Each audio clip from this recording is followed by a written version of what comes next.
Здравейте, аз съм Киро Скалата, вие гледате предаването Фитнес Мания.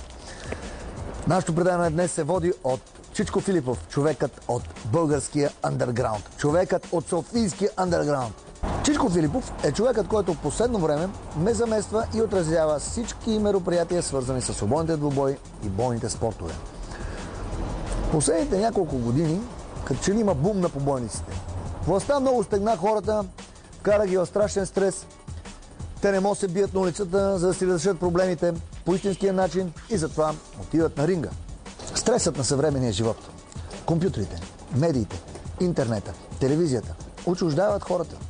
Вкара ги в един взривоопасен стрес. Когато бях в Щатите, виждах хора, които изпадат в абсолютна истерия, треперят и викат полиция за сяло щяло при най-малкия проблем. Явно нещо слагат в храната.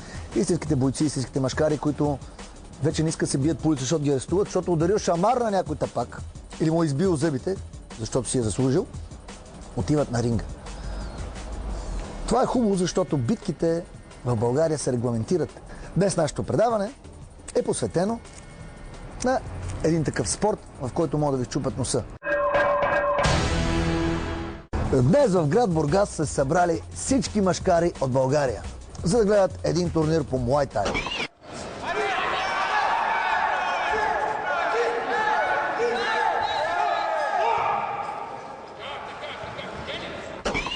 Уважаеми зрители на Фитнес Мания, здравейте от Бургас, зала Младост.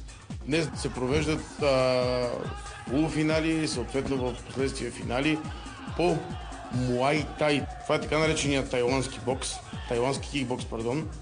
Сега ще интервюирам един много важен човек за този спорт. Също така важен човек и за мен, защото той ми е личен треньор по Муай Тай. Имам честа и удоволствие да ви представя небезизвестния, а напротив много известния Кирил Пенджуров, човек с странната фамилия и с супер силните удари с крака и с ръце. Кира, здравей!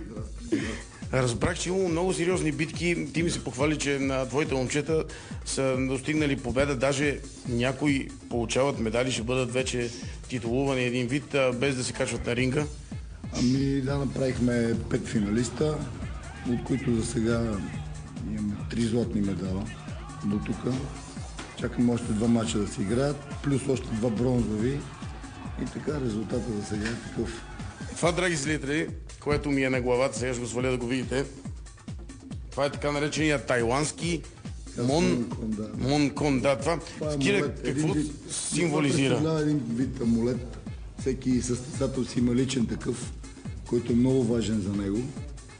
И то е осветен, обикновено се прави от треньора. И целта му е да предпазва боеца на ринга. Да. Муай Тай е спорт, който за разлика от кикбокса има така силно изразена духовност. И затова това слага на главата преди ринга, тъй като преди всеки матч има ритуален танц. Значи този ритуал се казва Уей Кру и Рам Муай. Това е почит към учителите, боговете в част. Да. За закрила. Разкажи ми сега повече за това, как направи твоя клуб.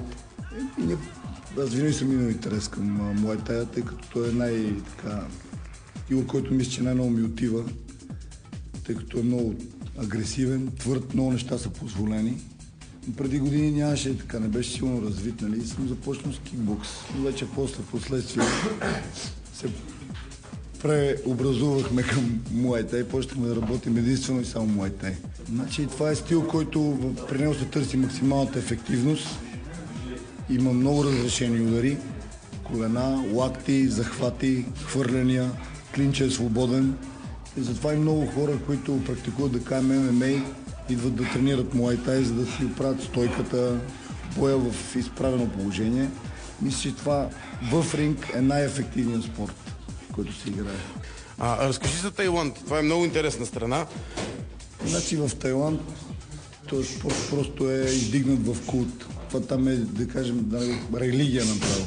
Има много клубове, играе се навсякъде. Те обръщат изключително много. Там се играе почти 90% професионално се играе. Те хората за това живеят. Значи всяка зала има състезатели, те състезатели участват на мачове, изкарват пари, издържат семейство по този начин. Тренират всеки ден по 2 пъти. да кажем през 2 седмици, през 3 седмици имат матч, поне 1-2 пъти в матч се играят. И се тренирам много тежки тренировки. Добре, залози има ли там съответно или как е? Има, да. Има.